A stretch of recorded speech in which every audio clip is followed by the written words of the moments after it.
friends, Andy C. Luter here, and I want to welcome you to a mini Bible webinar. From time to time, I do these webinars primarily for the students who are a part of our New Life School of Theology, our New York campus, that which we call the Monroe campus. And not too terribly long ago, I presented a lecture on the Ante-Nicene Fathers. Unfortunately, I did not record that in person, but our students are required to have retained that information. And so I am doing this video as a follow-up to the lecture that I presented on that particular Saturday. And so for those of you who are my students at our Monroe campus, this is a makeup for not having recorded my initial lecture to you several weeks ago. Because this is a lecture and a mini Bible webinar, some of you may be watching this via YouTube or Facebook or one of our other outlets. I'm hoping that you are impressed enough with this material to consider enrolling in one of our online classes. Again, our classes are at stcu.teachable.com. Again, that is stcu.teachable.com. Now, in this particular lecture, I want to look at the Ante-Nicene Fathers, and I'll be doing a brief overview and an introduction on the Ante-Nicene Fathers. I want to give you a context for the Ante-Nicene Fathers, but then more importantly than that, I want to share with you some resource individuals that I have discovered, colleagues of mine that I like to share with you, who I believe do as good a job as I have seen anywhere on this particular topic of the Ante-Nicene Fathers. Now, their presentation and delivery is somewhat academic, but for those of you who are my students, you know that I feature and focus upon academic presentations because that's my niche, and I do believe that is what God has called me to do. So I want to talk for just a few moments about the Ante-Nicene Fathers. Now, this word Ante-Nicene ought not be confused with anti, which means to be against. This is anti, which is A-N-T-E. It literally means to go before. The money that you put on the table before you receive your cards in poker is called your ante up, meaning it is an act that you do prior to a subsequent act. Now, in 325 AD, there was the Council of Nicea. This was a transitional move for Christianity because up until this time, Christianity had been the target of Roman persecution.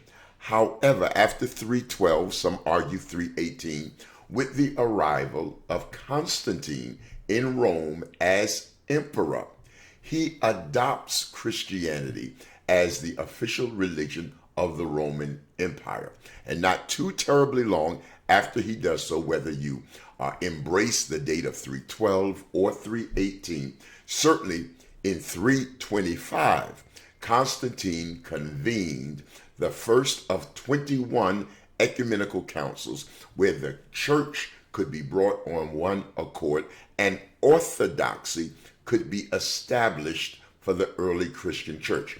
Therefore, any writer, any philosopher, any teacher who operated or functioned prior to 325 AD is considered an Ante-Nicene Father because they lived, operated, and functioned before the Nicene Council, before the year 325 AD. Now, there are several individuals in this category, and my resource persons that I'm going to share with you in this video will do a magnificent job of sharing with you many of who they were and what they taught, what theologies and what doctrines they were responsible for, so that you might see that much of what we believe today as Christians is representative of the orthodox beliefs of early Christianity.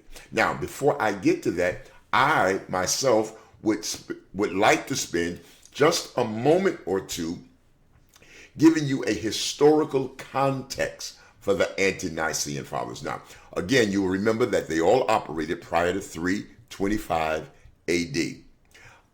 They also operated prior to the time when Rome considered Christianity the official religion of the empire. So much of what they taught, much of what they believed was in defense of Christianity against Roman persecution. This is a time when Christianity was being used to survive persecution. This is the religion of the oppressed. One of the things that I so often talk about is that Christianity has worn dual hats over the last 2,000 years. At times, it has been the religion of people who were oppressed. At other times, it has been the religion of the people doing the oppressing. So after 325 AD, that kind of becomes Christianity and the religion of the oppressor. But prior to that, we have a Christianity or a form of Christianity, which is the religion of the oppressed. Now, there were three names that I would like to acquaint you with, three persons that I'd like to introduce to you. One is Trajan. A second would be Decian. And then, of course, the third would be Diocletian. Now, when you look in history, all of these names are attached to severe persecutions of the church. The Trajan persecution of the church, the Decian persecution of the church, and of course, the Diocletian persecution of the church. Now, we do have persecutions of the church that begin as early as the first century, even the second century. We have another persecution that takes place around 200 and 250 AD. And then perhaps the most severe of them all would have been the Diocletian persecution, which operated around the year 285. You cannot understand nor appreciate these Ante-Nicene Fathers by divorcing yourself to the historical, socio-political context in which they operated. They operated at a time when the church was fragile, it was embryonic, it was being pressured by a number of forces, not only the Roman Empire, but also Jewish sectarianism was afoot during this time, which means that not only did the church have to respond to the pressure coming from Rome, there was also the pressure, the early pressure that came from Jerusalem as more orthodox or conservative Jews refused to recognize early Christianity as a part of the Jewish sectarian movement. And as a result of that, there was an enormous amount of persecution. Perhaps the best known would have been that of the early Paul. Before he changed his name to Paul, he was Saul, and he was a part of an effort to destroy and undermine the church. And so, again, I want to acquaint you with the Decian persecution. I want to acquaint you with the Trajan persecution. I want to acquaint you with the Diocletian persecution. And then I want to remind you that prior to 325 AD, the church found itself in a very, very difficult position because they had to make a decision. Early Christians had to make a decision. Do I stand for the orthodox belief that I have affirmed and be martyred? Or am I lenient and flexible so that I survive this persecution, so that whenever Jesus decides to come back, there is something for him to come back to? Now, this dichotomy, this difficult dualism that the church faced was responded to in multiple ways by different people. Thank you for joining us. I'm Larry Wessels, Director of Christian Answers. I want to invite you to what should be a very informative program. I'm joined here by my guest in studio, Steve Morrison. Steve, it's great to have you here. Thank you, Larry. Steve is our Director of Research for Christian Answers. He also runs our excellent internet sites, BibleQuery.org and HistoryCart.com. You also have another one which gets, I think you said, quite a few hits a month, called MuslimHope.com, which deals with the Islamic religion. So if you're interested in this type of research, feel free to check those sites out. And of course, we'll have more information about that in our shows. But now, for this particular program, we're going to be covering early church history. This is show number 1 in a series we'll be doing. And to preface this, let me just state the following, and you'll be able to see it on your chart at home. Most of our shows are about what is all true, or else what counterfeit spiritual groups teach that we believe is wrong. This series of shows is a little different. It is documenting what a group, the consensus of early Christian writers, believed, regardless of whether we agree or disagree. Okay, so with that premise established, we're going to be covering what the early church fathers, or early church itself, taught about different doctrines and beliefs related to the Christian faith. And from that, we will analyze then, from what they are telling us, to more current issues in the Christian church, or as they relate to other groups. I mentioned already from Steve's websites about Islam, the Bible, things of that nature. We'll find out how they correlate to these issues. Okay, with that said, we're going to begin with the pre-Nicaea evidence of what early Christians taught. This is part 1, the approach. Did you ever wonder what the early Christian church taught? They lived in a different time, a different culture, and struggled against different issues than many Christians do today. But they had the same truth of the gospel. We can know what they believe by the over 4,100 pages they wrote that we have preserved. Most of the references are online at www.ccel.org. We also recommend purchasing Ante-Nicene Fathers, volumes 1 through 10, edited by Alexander Roberts and James Donaldson, published by Hendrickson Publishers, 1994. For most writers, the page numbers are from this series. How to tell? There are hundreds of pages of some writers and less than a page of others. How would you define, quote, generally agreed, end quote, early Christian teaching? Of course, Gnostics, Ebionites, Sabellians, and others were separate groups with different doctrines. But we are focusing on what the Christian churches agreed upon. But what is agreement? And Larry, the issue here is, how do you objectively show what they taught? Because you don't want to either consciously or unconsciously just be projecting your own beliefs back to them. For example, what if a single eccentric guy in one place taught something? Can you call that a consensus of what the early Christians believed, even if you liked what he said? On the other hand, what if 10 or more writers all said the same thing and none denied it? Are you right to ignore that as a consensus of what they believe if you don't agree with it?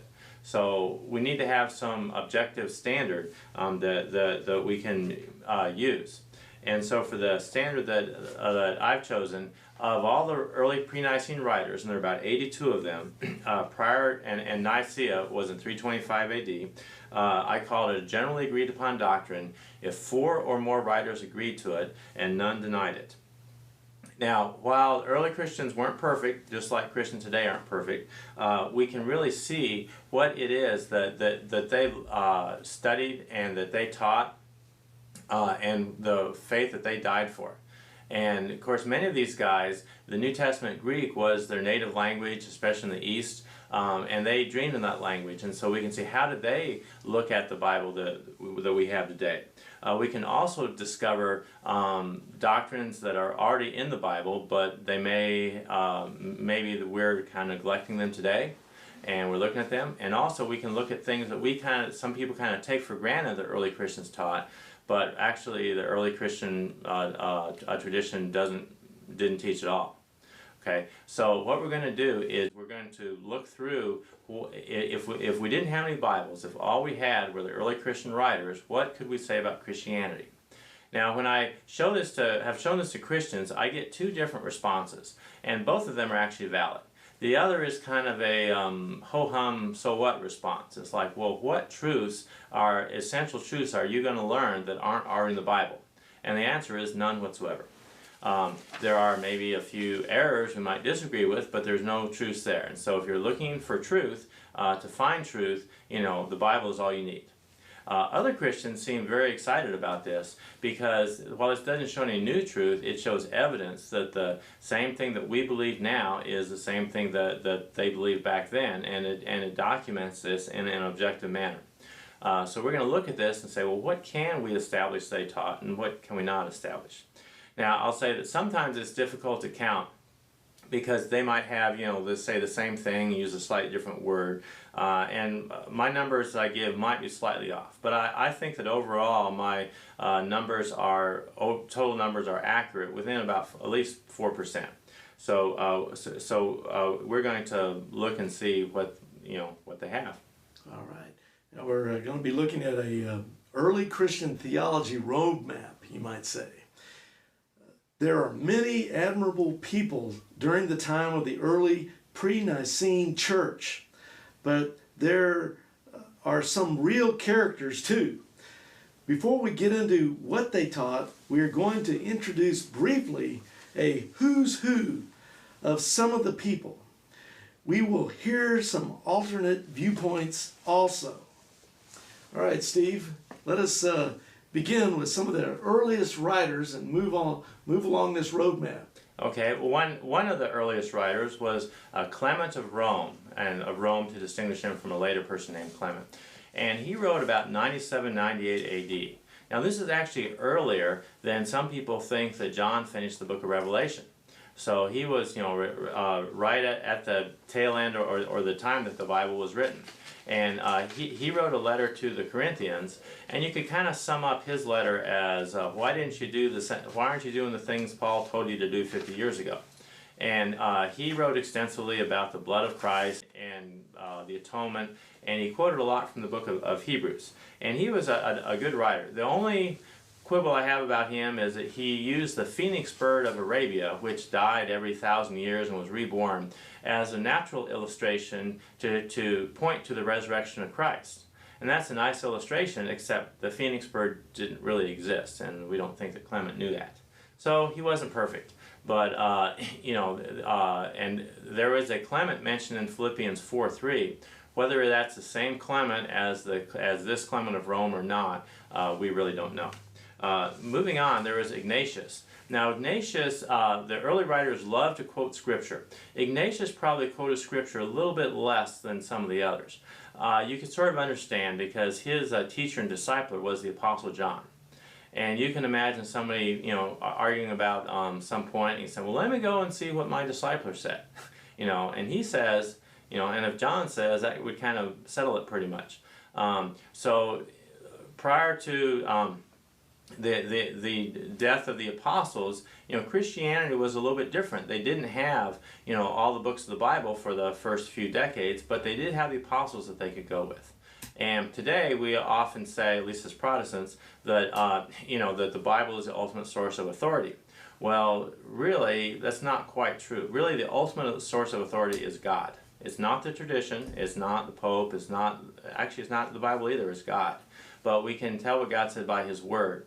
But when they didn't have all of the Scripture, they did have the truth that they had preserved by the apostles, and as they died, then we have their writings.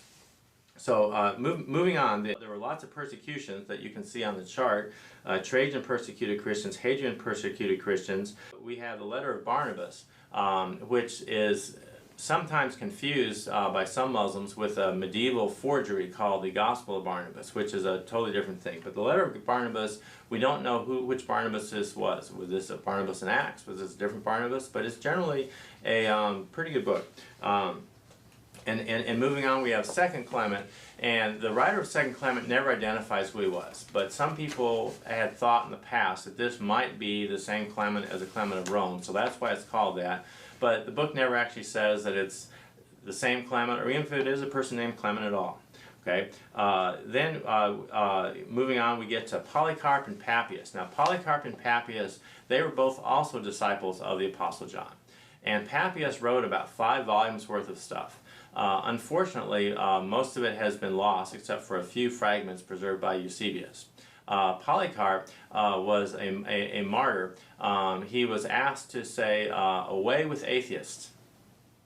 Christians were called atheists, which sounds kind of contradictory because they did not believe in all the Roman gods. But the fact they believed in only one God didn't really count. They were still called atheists. So he would say that, and they asked him to deny Christ, and he refused, and so he was burned to death. But most of these Christian writers, many of them not only taught their faith, but they also died for their faith. These early fathers are kind of called the Apostolic Fathers up to this time. After this time was a philosopher named Justin who became a Christian, or as he put it, he found the true philosophy. And some people see some influence of, I guess, Greek philosophy coming into some of the early church teachings. Many of them had a lot of respect for the Greek philosophers. On the other hand, some of them said that what they wrote was not all wrong. But some of them said that some of it was good and bad, and it was very popular, for example, for early Christians to quote from Plato's work, the Timaeus, also to quote from Homer and from others, just to show that the Greek philosophers had some inkling that there was only one God and against the idolatry. And those are kind of, I guess, evangelism methods that we generally do not use today, but they lived in a different time. Justin Martyr had a disciple named Tatian. And Tatian, after Justin died, Tatian went bad. He started a group, or was actually influential in a group called the Encretite Gnostics. And it was during this time that a competitor to Christianity, which later branched out into almost 30 different groups called the Gnostics, were started. Wait a second. With all of these interruptions, how can the listeners hear what the early church really taught? Well, we need to have some way of knowing if there's any credence to the Gnostics or not. Think about this. A basic fact that many people seem to have forgotten is Jesus was Jewish. Jesus, he quoted from the Old Testament. He respected the Old Testament. Jesus said the Old Testament prophesied about him. And as the early church fathers said in discussing about Gnostics, how could the God of the Old Testament be either an evil God or else a foolish God, and yet would prophesy so much about the one who would undo all his work? And so there is no way that Jesus could be against the God of the Old Testament because of his quoting and everything else. And yet that's exactly what Gnostics said. Gnostics said that the created material world was bad, the Creator was either evil in some groups or foolish in other groups, and he was the same God as the God of the Old Testament, and they wanted to basically strip all the Jewishness from Jesus. When actually, Jesus gave us a lot of respect, and even today Christians respect and follow a lot of the Old Testament. Okay, so moving along, we're going to see the first near schism in the church. There were people in the East called Melito of Sardis was one, and there were others who were called Court of Decimians. And the dispute was over when should Easter be celebrated. Should it be celebrated identical to when Jewish people celebrated Passover, or should it be celebrated kind of once a year from when Christ died? And they finally, under Hippolytus, they agreed to disagree, but eventually the latter view that it would be celebrated like annually after Christ died prevailed. But this shows, for example, that they celebrated Easter even from the very earliest times, despite what some modern people and cults might want to tell us. people. And so, again, this is Andy C. Luter.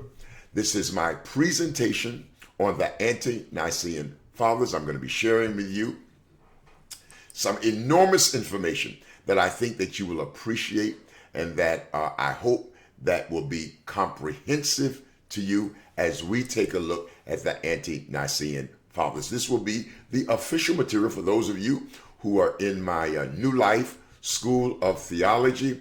This is the official material that you'll be responsible for as it relates to the monthly webinars and lectures that I convene and I conduct. If you're not part of our New Life School of Theology, then do use this information for your own edification, for the expansion of your own knowledge base. And I hope that it will stimulate thinking on your part to the point where you will take a look at some of the other items that we have to offer again at stcu.teachable.com. So let me take you to some of my resource persons who are going to extend and expand upon that which I have begun already.